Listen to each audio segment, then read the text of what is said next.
So the Dhamma for today is the Buddha's way of teaching. So not only are the teachings of the Buddha exceptional, but the way in which the Buddha taught was, of course, also exceptional. And the reason for teaching this is because teaching is very much a part of our lives and our practice as Buddhists. Not because we want to teach, not because we aim to teach, but because our interactions with other people demands it. Buddhism is a religion or a practice of exceptionalism. You become exceptional through the practice of the Buddha's teaching.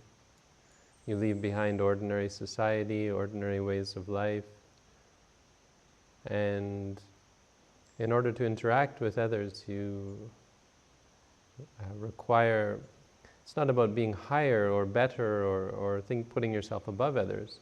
It's about having a certain specificity of your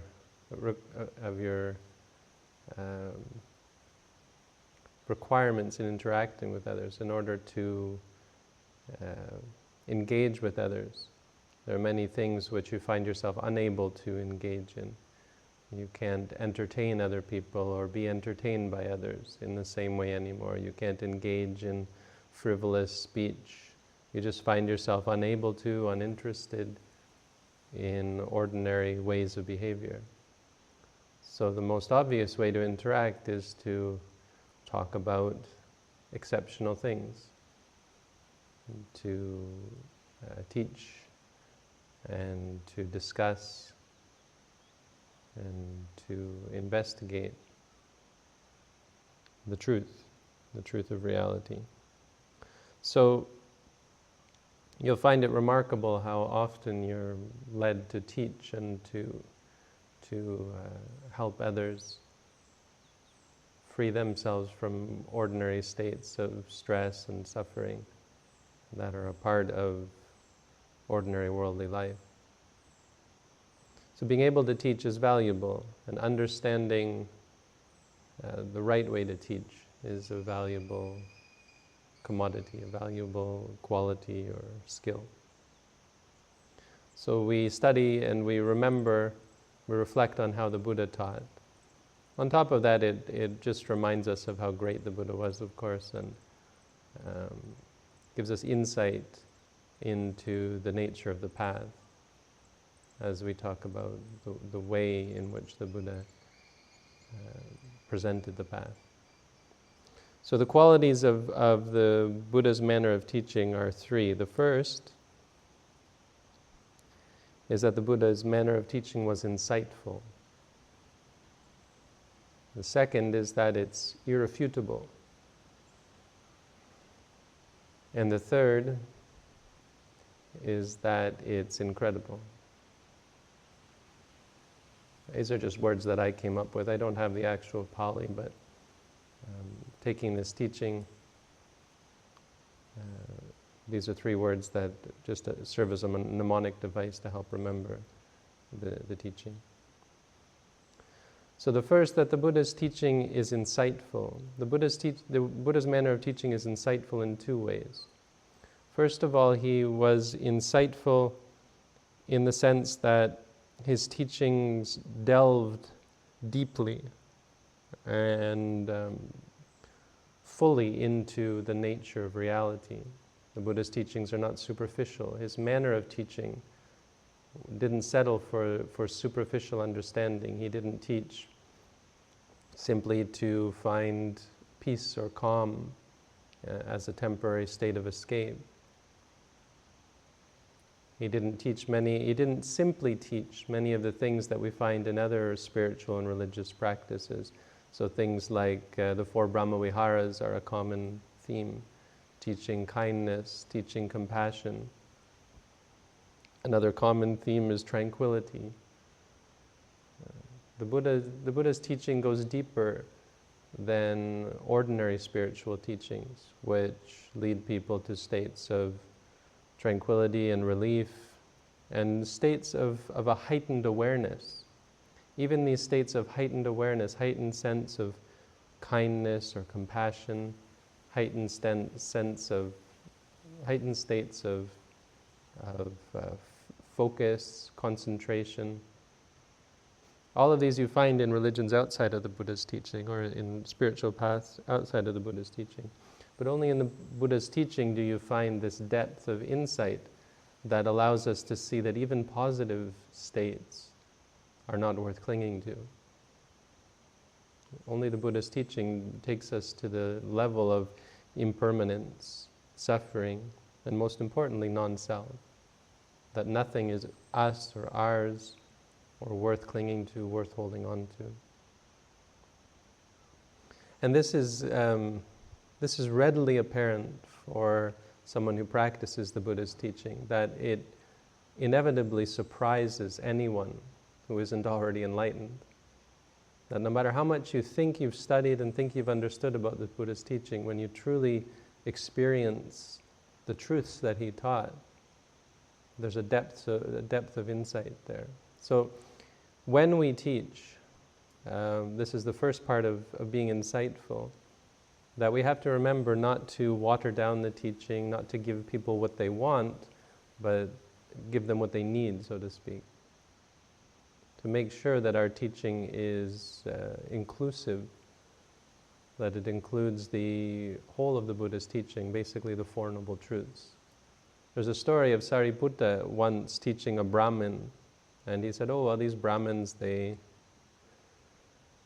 like the Brahma Viharas," and so he taught him the 4 Brahma Viharas. They want to go to Brahma, so he taught him that, and this man was old and was dying, and when he passed away, he went to the Brahma world. And the Buddha said, why didn't you teach him the Four Noble Truths? Or what did you teach him? He said, well, I taught him the 4 Brahma Viharas. And the Buddha said, he's been reborn in the Brahma world. And it was an indirect rebuke or criticism. And from then on, they say the Sariputta was very careful to never teach without including the Four Noble Truths in his teaching. The second part of being insightful is how the Buddha was insightful into the nature of people. So not only did he give comprehensive teachings, but he was able to direct it to the individual listeners. So he did adjust his teaching, not watering it down and giving people less than what would bring them to complete and true freedom from suffering, but taught it in such a way that the audience would be receptive. And this is a real challenge. It's a real challenge in how we interact with people on an ordinary basis anyway. But to be able to give someone the Dhamma in a way that they can understand it requires some tailoring to their own nature. The Buddha was able to see not only who was capable of understanding the teaching, but the ways in which he would be able to present the teaching that would allow them to understand it and practice it. So we have stories about, the Buddha had exceptional capacity and abilities that allowed him to do this. His ability to see other people's past lives and to see into their minds and get a sense of what they needed to hear. So this one monk, he gave him a clean cloth and told him to go and stand in the sun and watch the cloth get dirty from the sweat and the dust as he stood in the sun with this clean cloth. There's various stories where the Buddha was able to give them exactly what they needed. Now, we're inevitably going to fail at this. Our ability to teach and to help and to present the teachings to others is never going to be on that level. But it's important to remember and to understand that custom teachings and being able to direct your teachings to the audience is always going to be very important, especially when you're talking one-on-one to the individual and giving them instruction in meditation and that sort of thing. The second quality of the Buddha's teaching, being irrefutable, refers to how the Buddha taught based on cause and effect. He didn't ask people to just accept his teachings at face value. He never presented things as not being capable of investigation or susceptible to investigation. He always taught based on cause and effect. His teachings on dependent origination show this quite clearly.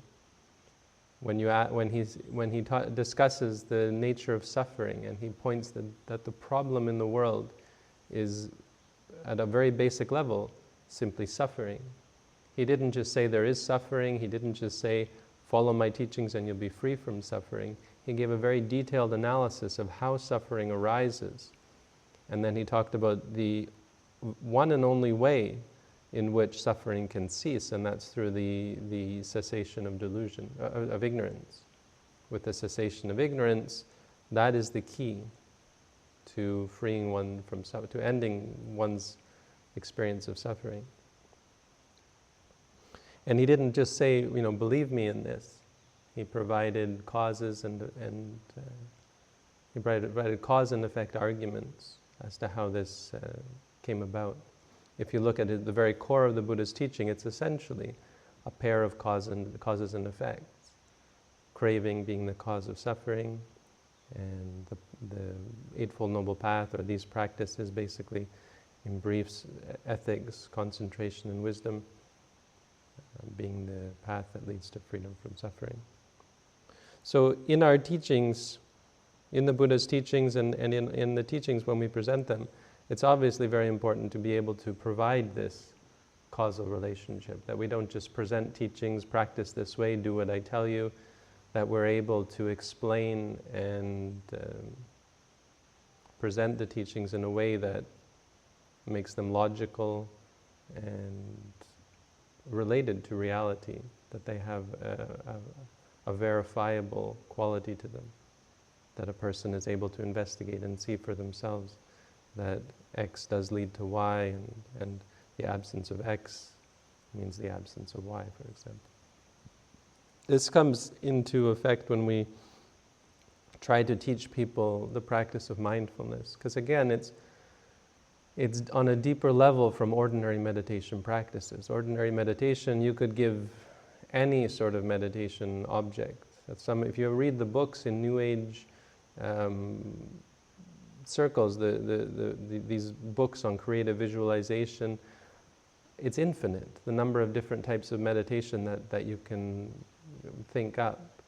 And it doesn't really matter because it's all conceptual. And any sort of concept, many such concepts are going to be conducive to tranquility. And so ordinary meditation doesn't require this level of exactitude, because it doesn't deal with the ultimate reality, which is singular. You can't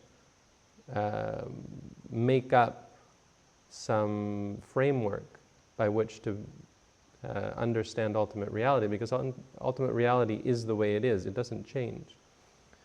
If you're doing creative visualization, if you're doing any kind of tranquility meditation, the Buddha, in the Buddhist text, there's 40 different meditation types, but there could be many more. And there are many more outside of the Buddha's teaching. Conceptual reality allows for that. But in the practice of mindfulness, there's required a certain amount of exactitude. So first of all, there are only a certain number of things that you can pay attention to, and we have to be able to explain to people why they can't note, for example, if they hear a dog barking, why they can't say dog, dog, dog. Because dog isn't, no matter how much you try to make it so, it isn't a part of ultimate reality, meaning it isn't a part of what you experience. Your experience is always going to be hearing, at the ear. Or if you see a dog, it's going to be seeing. Dog doesn't actually arise in that moment. It arises afterwards in the mind, when the mind processes and conceives of the dog, for example. We have to explain to people why we're noting in the first place. So we have to be able to describe the process by which the mind cultivates this state of sati. So we have to explain how the mind works when it recognizes something, and then normally it will react and judge and proliferate, make more out of the experience than it actually is, and how we try to redirect that and prevent that by reiterating, reminding ourselves of the actual experience. When hearing, you say, when you repeat to yourself, hearing, we have to be able to explain that as a cause for the effect that we're trying to attain, which is sati, which is the grasping of the object just as it is, without any proliferation, without any extrapolation. Then we have to explain why that is valuable. Why should that be a valuable state? What does that do for us? We have to explain how it allows us to see the experience and why seeing the experience is important, seeing it as it is, seeing it clearly. We have to explain that the things that we see are not a problem. It's not wrong that when you do this, you're going to suddenly feel like everything is chaotic, impermanent, unsatisfying, uncontrollable. Because quite often when a meditator begins to see these things, it's quite disagreeable. And they feel like this practice is unbeneficial, it's harmful, because it's leading to the exact things that we never want to see at all.